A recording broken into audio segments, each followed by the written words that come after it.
Cambridge Muslim College, training the next generation of Muslim thinkers. Bismillahir Rahmanir Rahim. Alhamdulillah, wassalatu wassalamu ala Rasulillah wa ala alihi wa sahbihi wa man wala. Alhamdulillah, it is my honor and pleasure to be here with you all this evening. And we ask Allah subhanahu wa ta'ala to place immense blessing in this time that we spend together.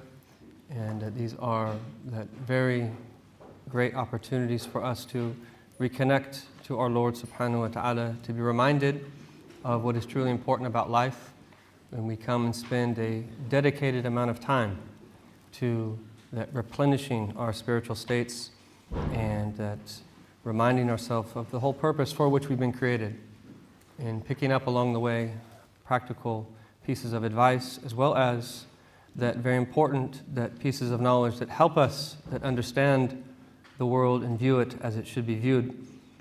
And what we're doing is a practical example of implementing the talk of the title that I've been given to speak about tonight, which is the idea of cultivating one's environment to develop the inner self. And that what we're doing is a prime example of doing just that. And that these interactions that take place when we come together are very important. And as Sheikh Abdul Hakim reminded us today in the khutbah, that the osmotic nature of the human being, the way that we benefit from and respond to that which is happening around us. And when you have a group of people come together for Allah Ta'ala's sake, is that the benefit is compounded and there's immense good that comes from it. And it is for this reason that there are so many aspects of our deen that are of a social nature, because it's in coming into contact with human beings that a lot of the meanings that lie dormant in the heart rise to the surface. Or if you will, they're stirred up in a way that you would have a bitter cup of tea and there would be sugar in the bottom of it, that tea is not going to taste sweet until you stir it up. And once you stir it up, depending upon the amount of sugar, that it will taste sweet. Likewise, there are many things that lie dormant by way of potentiality in the hearts of the children of Adam, that it's only with that spiritual struggle, it's only with that exerting oneself that these things ever truly become realized within one. And so that the Adamic potential is that amazing. Every single human being has within them that which is known as the sirr al-nafkha, the secret of the blowing of the ruh. And thus, every single human being, man and woman alike, has the ability to ultimately come to know his or her Lord and to attain ma'rifah, which is the whole purpose for which we've been created. And that, as one of the great scholars of this science has said, that whoever knows Allah, that ultimately has everything. And if you don't know Allah, that you've lost everything. This is what this is ultimately all about. And it ties into what we'll be speaking about, this idea of cultivating. And I do like the choice of words for this topic, and that some of the very best metaphors of all are metaphors that relate to the earth and relate to what happens in the environment around us. And it is that if you look at these beautiful metaphors and you think, for instance, of the heart as that a type of farmland, if you think of the heart as the spiritual earth within the human being, and just as you have to that cultivate outwardly the soil in order for it to properly grow what it is that you intend to grow, and you have to take into consideration all of the other considerations. It relates to climate, it relates to timing, and so forth and so on. Likewise, this is the state of our heart, is that our heart has to be tilled, and that there's different types of soil in the heart. And that as the heart becomes harder, it's like trying to plant in a very rocky soil. And as the heart becomes softer, and that it's like trying to plant in very fertile soil. And it's just always interesting to think about the parallels between the over-farming that is happening in our day and age and the depletion of the minerals that in the earth, which if you don't put that seeds in good soil, it is surely not going to produce good fruit. It's not going to produce a good crop. And that soil itself, this idea that people previously maybe had a general idea, but now we know in much more detail the actual minerals that are in the soil and the lack thereof, that when you over-farm earth, is that what ends up happening is that you have an outward product, but it's bereft of not only taste, but the nutrients that you need. And this is the case with so many hearts as well in our time, is that the hearts are there. Right? We all have a heart, but the spiritual heart is that there's been a drought. And what happens when people's hearts become hard is that manifests on the limbs in a long list of ways. And so it is ever so important that we take care of the earth of our heart, and that we constantly till it. And that when seeds are planted, is that if we've done our work in tilling the heart, then they will be just the right amount both beneath the surface, so that we can then follow up and that water them as time goes. And in the context of this special month of Rajab, about which we heard in the blessed khutbah of Sheikh Abdul Hakim, that this really is the month of tilling the soil of the heart. And this is one of the many meanings that we can take from the Prophet's dua for this month, is to prepare for the blessed month of Ramadan. And there are weak narrations that point to this month as being the month of istighfar. This is the month that we return to Allah and that we repent for our sins, which is the greatest way that we can prepare for ourselves to receive the blessings of Ramadan.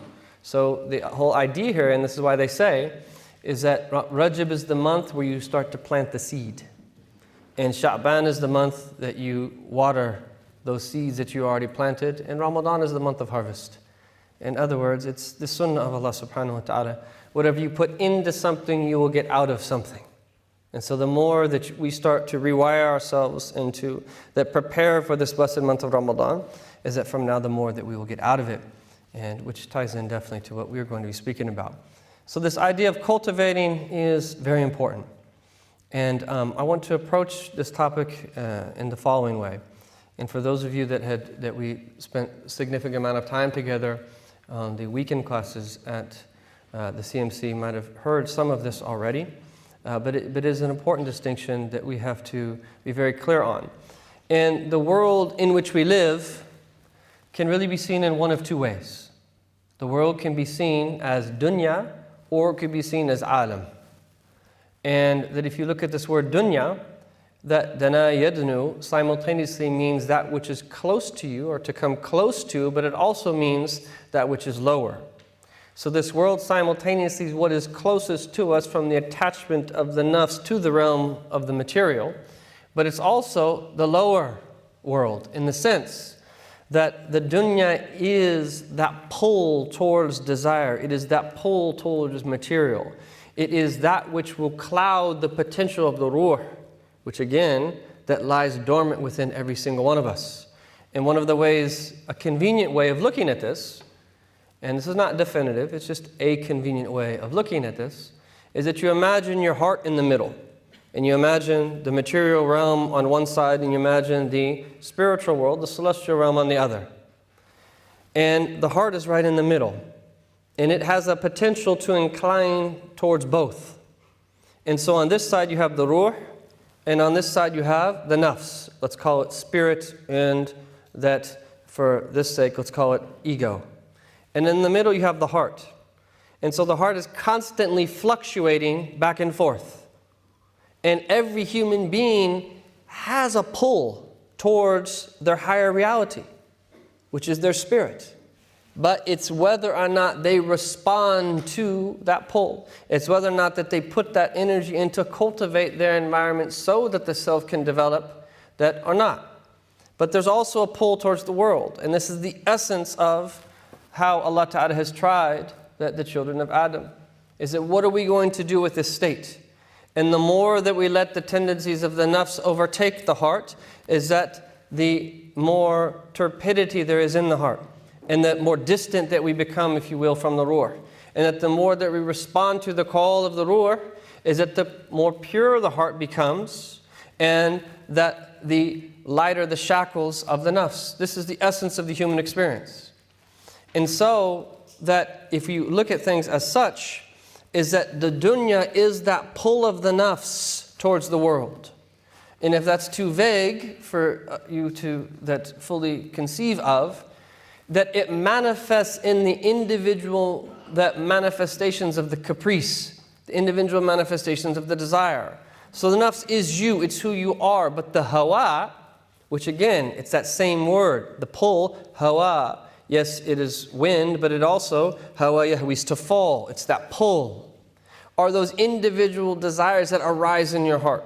And this is why our scholars went into painstaking detail to classify the various shahawat. And they can list them for you.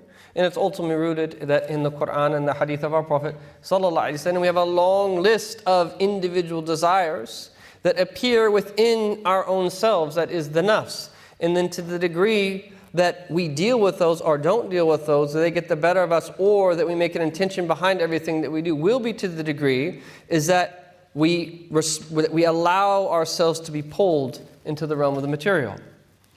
And so the dunya has a negative connotation. And unfortunately, that our community tends to be a little bit immature. Is that sometimes when you speak negatively about the world, is that they will instantly say, that they will critique what it is that you are saying, as if that you are becoming fatalistic and that you are not being optimistic about life and not seeing life as a... We're not saying any of that. As you will see, we will balance everything that I'm saying with the positive view of the world, but it is absolutely of the utmost importance that we understand evil for what evil is, and we know what are the negative tendencies that are out there so that we can prevent ourselves from falling into that which will harm us. That has not Allah given us a natural faculty whereby which is that we want to bring about that benefit to ourselves and ward off harm. Is that we have fear and we have hope, and that we have that within our own selves that we are, the natural proclivity is to ward off anything that's going to harm ourselves. And so that when you fear is a natural emotion for you to protect yourself from what's going to harm you. And that just as when you have hope, this is a natural that emotion within the human so that you can do something that's going to bring about your own benefit. This is a part of who we are as human beings. So, is that if you look at it as such, is that we will find is that the dunya is that pull to this world, and it has a negative connotation, whereas the alam is a very positive thing.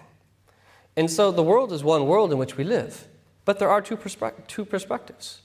Just as someone could see the world as that a sign of Allah, someone could see the world and it could be confirmed for them in their that misunderstanding of how to view that world, that it's just a sign of nothingness. And that's all there is material. Two people can look at the same thing and perceive that the opposite in relation to that thing. And that this is why you have a mu'min and this is why you have a kafir. You have people who believe and you have people who disbelieve. This is a fundamental dichotomy that exists in the world that manifests as well in the next world. So if we look at this world as alam, that if you trace it back to its root, it relates to knowledge. And it relates to the world as a sign, as a signpost, as a landmark, as that something that indicates something that is beyond the material. There's meanings behind that everything in the world. And the world is, in this sense, if we use the word world to translate Adam, is something that we can learn to read. But you have to take time to do that.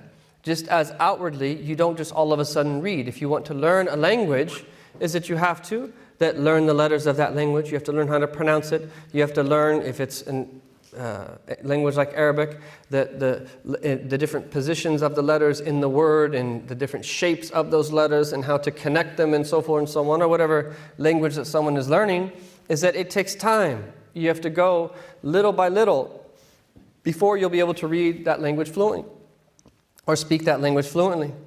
And so the same thing is with the world. We have to train ourselves to read the world. But when was the last time that we viewed the world as such, that it could be read? And secondly, when was the last time that someone actually taught us to read? And like anything else, like learning a language, if you just sit in one Arabic class and never follow up on learning the language, how are you going to learn Arabic or any other language? It's something that you have to put a lot of time into. To learn to read the world is not an overnight thing. But then, like anything else, is that if you put the time in to learn how to read the world, is that you get better and better and better at it. And this is why that some of the scholars that have referred to there being 3 books. You have the Quran, which is the recited book that Allah Ta'ala has sent to us. And it is only through the Quran that we can make sense of anything else. This whole idea of that humankind, cosmos, and that God. It is the Quran that allows us to understand how all of this relates that one to another. How we understand humankind relates to the creation and how both humankind and creation relate to Allah subhanahu wa ta'ala. The Quran is the manual that teaches us exactly how to connect those dots, but we also are taught through the Quran how to read the world. And then that at a more esoteric level, there's also that a type of book that is read, and this is a more spiritual thing, and you have to put in spiritual struggle in order to be able to learn how to read in that particular sense. But it is another type of book, and it is a hidden book where that you're inspired with meanings that at the heart level. That do we not believe in angels, and do we not believe that angels are the source of inspiration? Indeed they are. And by going through this process of learning how to read a language, learning how to understand meanings of a language, and then read the book of creation, is that one will cultivate in themselves the ability ultimately to be able to read that in a very different way as well. And that this is a way that you could call it what you wish, and that sometimes you could become so good at reading the creation, which includes people, is that people will think it's a type of inspiration when it's really not. There are certain types of knowledge that are out there, and this is that there's plentiful examples of this in the books of the scholars that indicate the various types of knowledge that are out there, and they're not necessarily based upon unveiling. Unveiling is something else entirely. But it's important that we speak about these things because it is that a fundamental part of the human experience, or at least it's within the realm of possibility of the human experience, and that it's, if someone's not experiencing that themselves, by being around people that are, it's the next best thing for you to reach that higher degree of certainty where you're on the verge of experiencing yourself, but you're really not. And that level of faith is a prerequisite for certain stations of the religion, which are the whole purpose of outward worship and interactions that you have with people, and then the character that follows as you remove the vices from your heart and adorn yourself with virtues. And that when we talk about that these, what are known as the maqamat al-yaqeen, the stations of certainty, that requires a slightly different type of knowledge. Whereas the first half of a book like the Ihya Ulumuddin is ilm, amal, and then hal, that knowledge that is put into practice that bequeaths a state, that the second half of the Ihya really is the other way around, and an experiential type of knowledge that you have that allows you then to do things by way of amal that you couldn't do previously. And then as a result, that it leads to that an even higher state. And that the way that we fluctuate as human beings, as you get to the higher degrees of certainty, it enables you to do what other people can't do.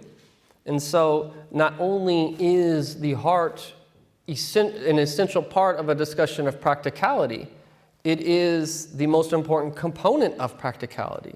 And lest we forget that we tend to relegate practicality entirely to the outward dimension. No. The practicality begins with the level of your heart. According to the level of your heart, you will act outwardly. And that the stronger your faith, the more that you have that realized virtue within yourself, like tawakkul, trust in Allah, and the more that you actually truly believe in the names of Allah, like Ar-Razaq, the provider, the giver of sustenance, and all of his other names, subhanahu wa ta'ala, that the more that you will experience that you, without relying upon the means. We will always be connected to the means. The means are there, the asbab. But the stronger the inner state of your heart becomes, is that how you could put it is, perhaps you could say, is that the more subtle the relationship with the mean, the more subtle relationship that we have then with the means. So the alam is in the sense of seeing the world as an ornament. It's the cosmos. If you wanted to use a different word and distinguish it from the world, if we're thinking the world as negative or lowly. The alam is the cosmos, it's an ornament. It's this, as the world insofar as it is a sign of a manifestation of the names or attributes of Allah. And learning to read that and requires reflection. It requires that we spend the time reflecting deeply on something. And again, that this is one of the abandoned sunnahs of our Prophet sallallahu alaihi wasallam. How many words do we have? Beautiful words that indicate this concept of reflection, which you could translate differently in English. Words like tafakkur, words like tadabbur, words like i'tibar. All of them, if you would do a linguistic analysis of these words, is that they would indicate what is actually happening in that process that is taking place.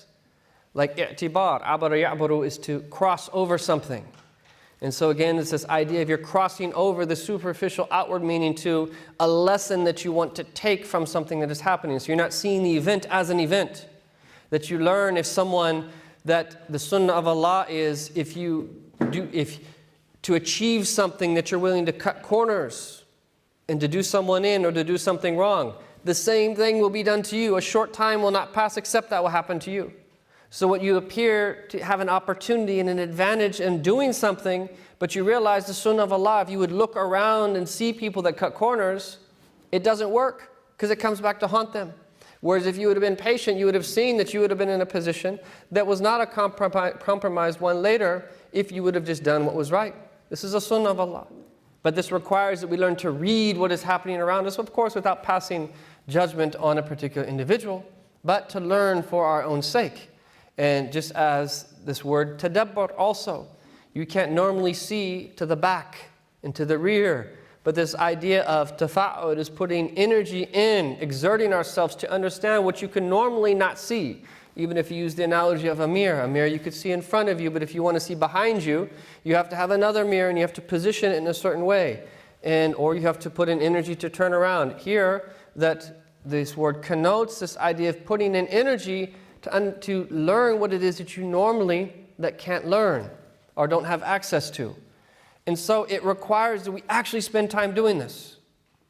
And I was asked to give a little bit of practical advice in this session. And I really recommend that we take 5 minutes out of the day. If you can't do it daily, do it 2 times a week. If you can't do it 2 times a week, do it 1 time a week or at least once a month. Spend 5 or 10 minutes and teach yourself to reflect on something.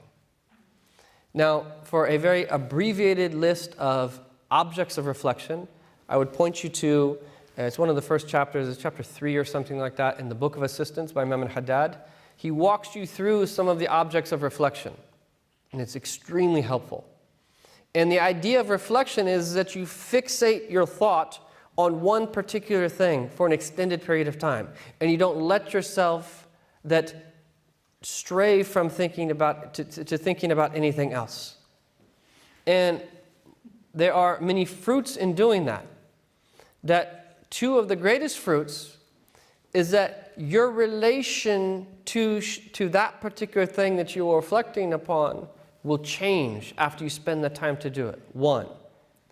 And 2 is that by stopping your thought to reflect for a particular moment on something, it will also produce something very beautiful in yourself. Either you'll be inspired with meaning, which relates to knowledge, or you will be gifted something of a state that relates to that particular thing. So if you're reflecting upon a tree, for example, that you would be surprised the meanings that you could think about in a tree, and the meanings then that you reflect upon in that tree, that how they relate to so many other things in life. Trees are amazing. Trees are where the heavens and earth meet. Trees, that there's a wisdom, and that why our Prophet that took the bay'ah next to a tree. إِنَّ الَّذِينَ يُبَيِّعُونَكَ إِنَّمَا يُبَيِّعُونَ اللَّهِ. Indeed, those who pledge allegiance to you are indeed only pledging allegiance to Allah. Trees are where the heavens and earth meet. And that our Prophet ﷺ was a means for creation to connect to their Lord subhanahu wa ta'ala. And so there are so many meanings in trees. Your relationship with trees will totally change after that. Every time you see a tree, it won't be just that tree that has no leaves, or you won't just like the cherry blossoms. That you will like all trees, and you will perceive meanings in them, and your relationship with them will change. And then, that on top of that, that if you persist in this, you'll be inspired to connect between the meanings that you understood about the tree and life. Because everything in the alam al-shahada, in the seen realm, points to some meaning that in that inner realm, or the abode of the spirit. And so that learning those connections is of the utmost importance. And then when you reflect upon something like death, is that in that process, it will profoundly impact you. That in relation to that what is supposed to be the end result of reflection upon death, which is preparing. In other words, it will energize you, it will motivate you, there will be a state that comes to you as a result of that reflection. And that really this idea of cultivating one's environment, one of the key components of that is reflection. And there's a lot more that could be said about that, but this is as an important starting point. So you have the dunya and you have the alam. And that this world could be seen as dunya or it could be seen as alam. Now, the next way I want to move forward in this idea of cultivating one's environment is that oftentimes we are a part of a particular environment. Even you have the environment, which is the greater sense of the word, that everything that relates to us, our entire surroundings or the conditions around us. But then we have, if you will, that specific environment, which is what relates to us specifically. And sometimes we are forced to be in a certain environment, so there's an involuntary environment, and other times that we have the choice, and so that it's voluntary, whether we can be in that particular environment or not. And the beautiful thing here is that our deen gives us everything that we need, whether we are in a voluntary environment or an involuntary environment.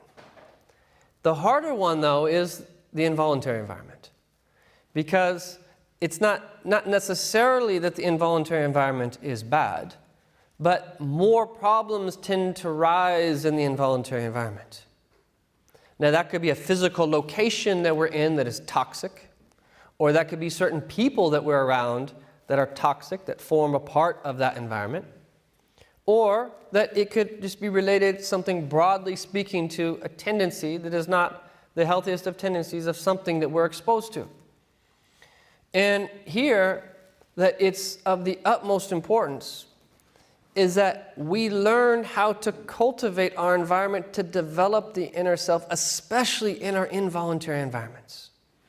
And we have to have the correct conception of religion, of deen, is that we realize the true gauge of our religiosity is how we respond to our involuntary environments, which includes those people that are going to have to be a part of your life.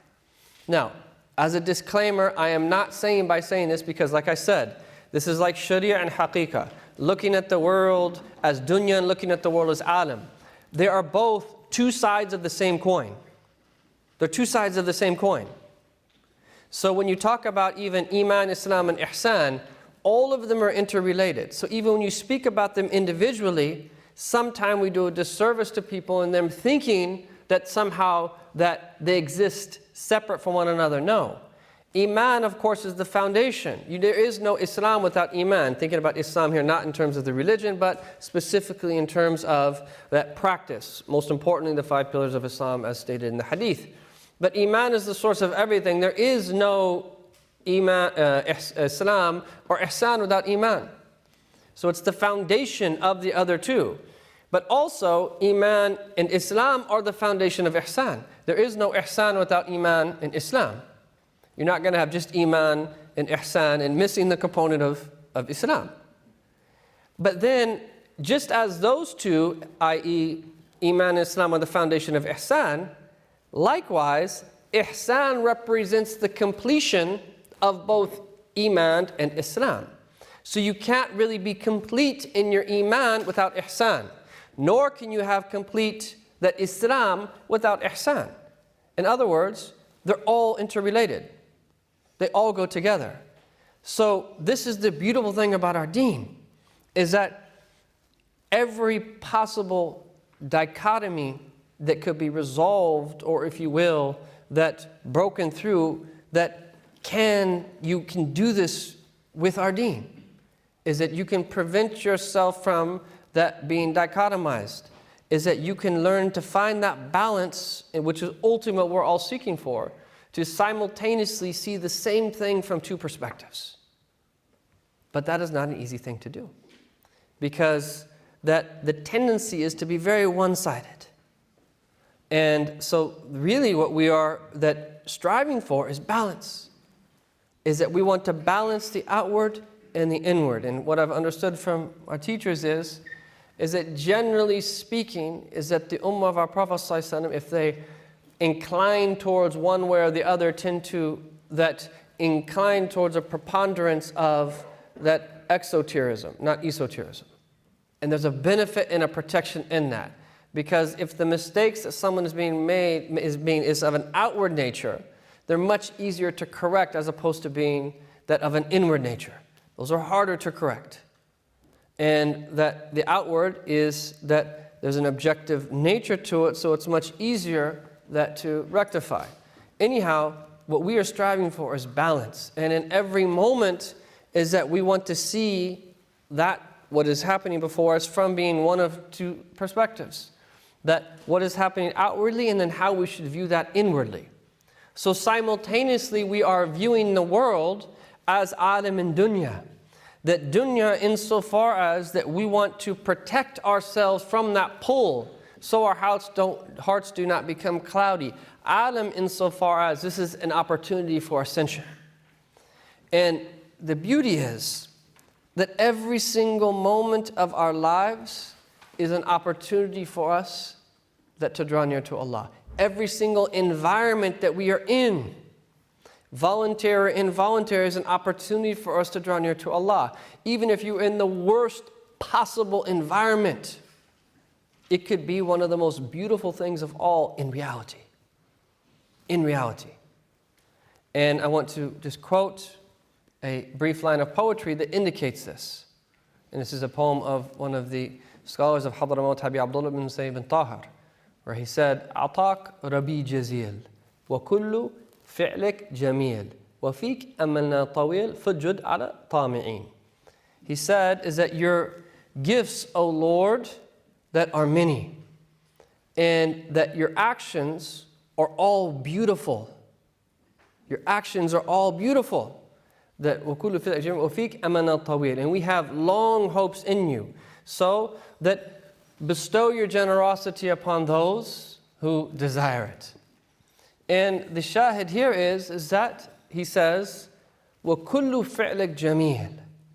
All of your actions in creation are beautiful. Now, this is difficult, very, very difficult for us to really come to terms with that. How could a tribulation be beautiful? He's not talking about the outward dimension of that tribulation. He's not talking about the dimension of Sharia in that tribulation.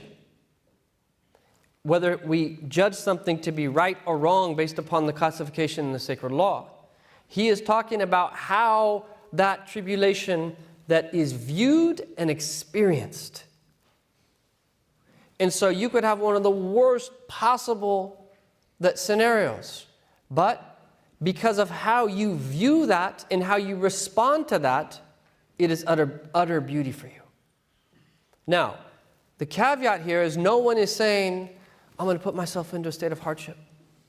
And we've been talking about this in the class those classes over the weekend, is that you never subjugate yourself to abuse. This doesn't mean that you I'm going to see beauty in all manifestations and let myself be physically or emotionally or some other type of abuse, let yourself be abused. That's not what we're saying here. No, is that there's a way that you carry yourself, that in general, And then there is a way that in a situation where you are being abused, that you get yourself out of it, right? What this is saying is this is the dimension of how you have to view things when you've done everything that you need to do outwardly. So focusing on the inward does not mean that you neglect the outward, nor does that focusing on the outward mean that you neglect the inward. You do both simultaneously. And the reality is sometimes we fluctuate a little bit here and there on both sides of things. But this is where we have to learn how to read the signs.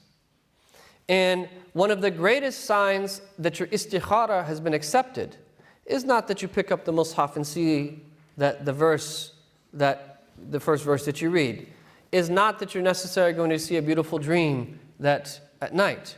The vast majority of people's dreams, even when they appear to be good, are muddled with their nafs. So dreams are hard to interpret when we're still trapped in the nafs al-ammara bisu, in the soul that incites to evil. Is that the greatest sign that your istikhara has been accepted is that there's divine facilitation for you in that particular thing. Is that there's divine facilitation for you in that particular thing. Now that's not something you could just say definitively, oh, there's divine facilitation here. You can't judge it in that particular way. You have to sit back and see how things unfold. So, by way of example, if there's a job that you are applying for, and all of a sudden things go sour, the interview does not go well, and so forth and so on, and you don't get that job after praying istikhara, is that part of learning to detach? Is that if we did indeed do our part by taking all of the means, thinking things through, doing the best of our ability, praying salat al-istikhara, asking good people's advice for that particular thing, and then we look at the signs.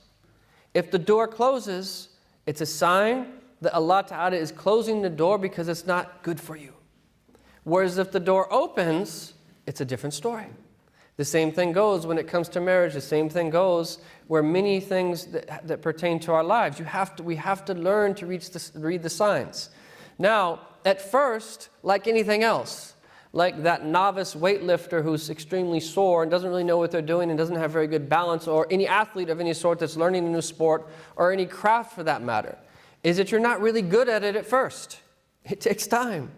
To master anything, they've said you have to spend about 10,000 hours to master anything, doing that particular thing, to truly master it. Now, I'm not saying that you have to do 10,000 istikharas to master it, but maybe that is what we have to aspire towards. The point being, the more time you spend doing it, the more ability you will have to be able to read those signs. And that you'll start to get to the point where things actually come clear to you fairly quickly by virtue of the effort that you've put in. So, is that it's ultimately about this balance. And that what happens is that when we have the ability, when we're in an involuntary environment, that both this idea of maximizing benefit and minimizing harm applies. So when you're in an involuntary environment, you have to minimize the harm in whatever way possible, and then attempt to maximize the benefit.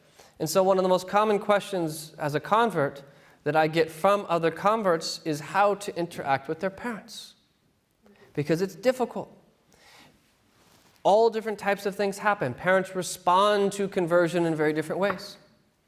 And one of the common issues that people have are family parties, family gatherings, religious holidays, and that going to someone's home that everyone else is drinking, you're not, that they get a little bit out of control. What do you do? Questions of this nature, and there's many others. These are just a few. And again, is that this requires an understanding of religion. Is that you can't abandon your parents. Of course, you must maintain the relationship with them. You must show them ihsan. But it doesn't mean, obviously, that you take part in everything that they take part in. You have to learn the potential to mitigate the potential harm of any relationship. And the same thing goes for that if someone's employed with a particular company, is that there's certain things that you have to do to maintain your job and to be with your fellow that employees. But there's limits that we have to set. And this is where one of the most important traits of all, which is, again, it's an abandoned sunnah of our Prophet ﷺ, and something that is very rare in the modern world to find people that it's almost like a miracle-like trait. There's a book called The Miracle of Tact. And that this idea of mudara, learning how to deal with people tactfully, and where you could still preserve relationships, but you still at the same time mitigate some of the harms of those relationships. And this is a golden principle. It's a virtue that if we can learn it, is that, subhanAllah, is that you will have amazing interactions with people, and that your relationships will flourish, and is that you will potentially bring out the good in any particular situation. But then also maximizing benefit in an involuntary environment. And the way that we have to do this is as follows. We have an in-depth understanding of both the sacred law, but also how to view everything that is happening around us as being from Allah. And part of this requires is that we hammer into our soul the idea of submitting to the divine decree. And that although this is very unpopular to speak about this in the modern world, the entire deen of Islam is based on submission. Let it be said. And if people are unhappy with that in the modern world, so be it. Everything is based upon submission. At the level of creed, at the level of practice, and at the level of that excellence, morality, ethics, whatever it is that you want to call it. It's all based upon creed. Yes, the fact that we develop rational platforms to understand it. Yes, that we explain it in certain ways. That's all great and important, and a part of that the historical development of the sciences that relate to those three spheres. However, the source is one, ultimately, it all is rooted in submission. That we are in a state of submission to Allah and the Messenger of Allah and what He has brought, sallallahu alayhi wa sallam. And so that is a prerequisite for us when we are in an involuntary environment that is a bit distasteful. Is that what that does is allow us to be able to see the other side of that same coin, to see how something actually could be very important, a part of our growth, even though that we might not see it as such. And we should always keep in mind in this process is that the spiritual path is not linear. It is not linear. The spiritual path is only linear were the veil to be removed and you see everything that Allah Ta'ala puts you through over time, and to see it somehow that manifests before your eyes on the way of a graph, it would be seen as linear. But from our perspective, it's not linear. Things happen here, there, this, that, all these types of things happen to us, and sometimes it's even difficult for us to make sense of it. But it is not a prerequisite for us to benefit from any particular thing that happens to us that we understand what is happening. It is not a prerequisite that we understand the wisdom of any particular decree of Allah that for us to be able to respond in a way that is pleasing to Him. Oftentimes we won't understand, and probably we won't fully understand until the reel of our life is played on Yawm al-Qiyamah. And the beauty of that is that we're not in control. And the beauty of that also is that then we're just required to do what it is that we can do.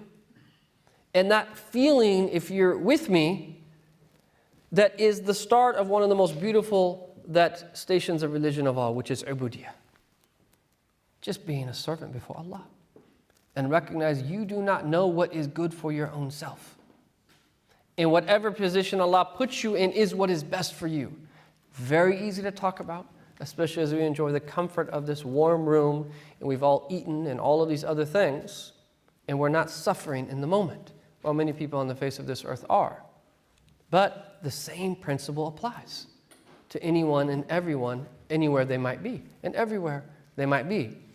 So, is that in these involuntary environments that are a bit distasteful, we have to learn how to minimize the harm of those. And if it's something where that the sacred law is telling us to get out of that, if possible, we get out of that if possible. But even if we can't get out of that, is that still these principles remain for us to be able to deal with it, even if it's extremely distasteful. The same principle, and that requires a higher degree of faith, though. But the amazing thing of human beings is that Allah Ta'ala has made them extremely resilient. Extremely resilient. Is that you could have a major injury right? Someone could have received a major wound. They were stabbed or something like that. I had a friend that was stabbed one time, and he was explaining to me that he didn't even realize until an hour later that he had been stabbed. Because in the moment, he was trying to protect himself, and that he didn't realize until that, maybe it wasn't an hour, sometime after that, that he had been stabbed.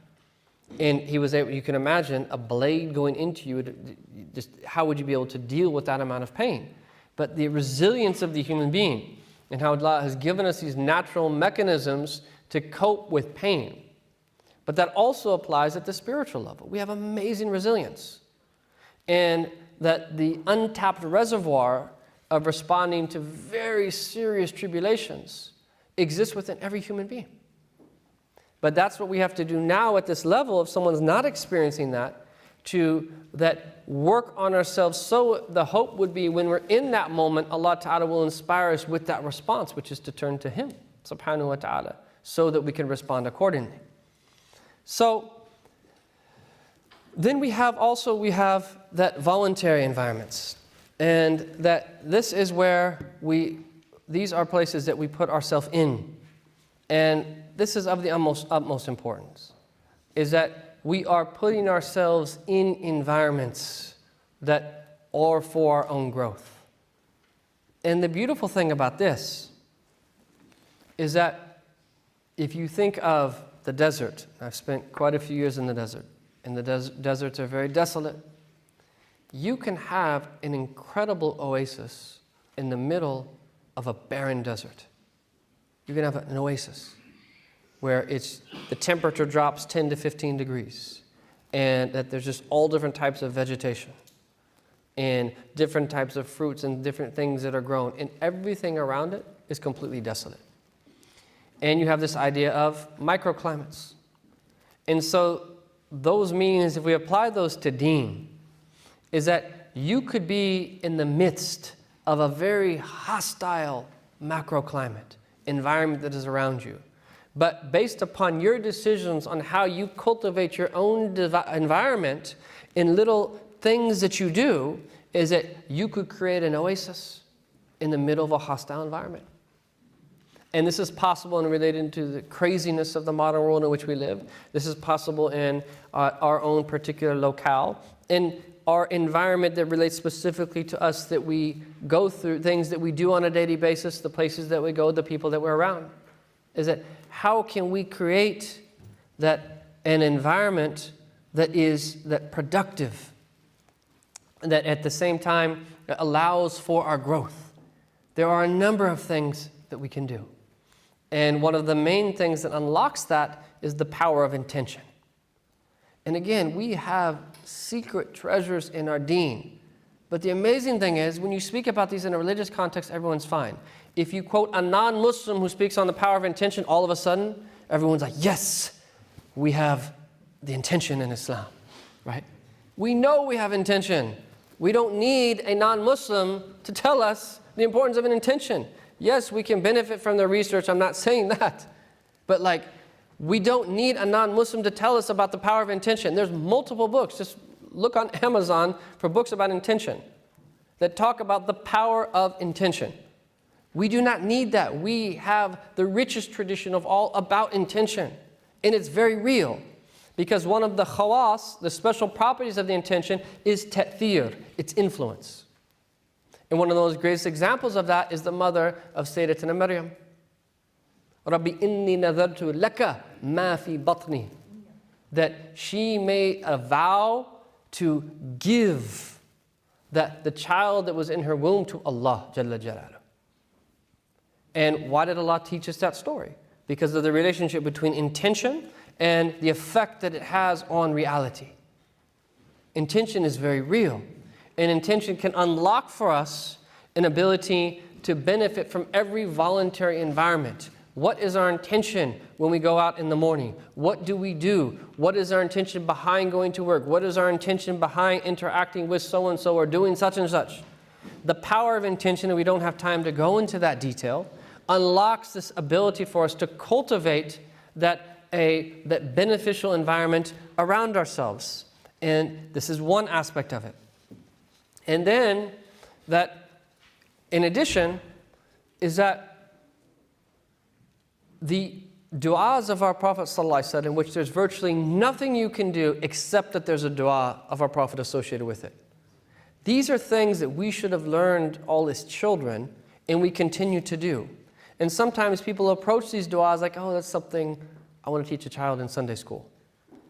Yes, from the standpoint, there is a particular part of our life that we should have learned them, but you have to realize those du'as are there to unlock the ability for us, we're speaking in the context of environment, or you could speak of in the context of sacred secular, for us to benefit from everything that it is that we do, and to turn what would normally be from the realm of the secular into something that is sacred.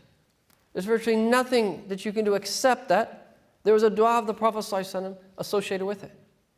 And it's a very real.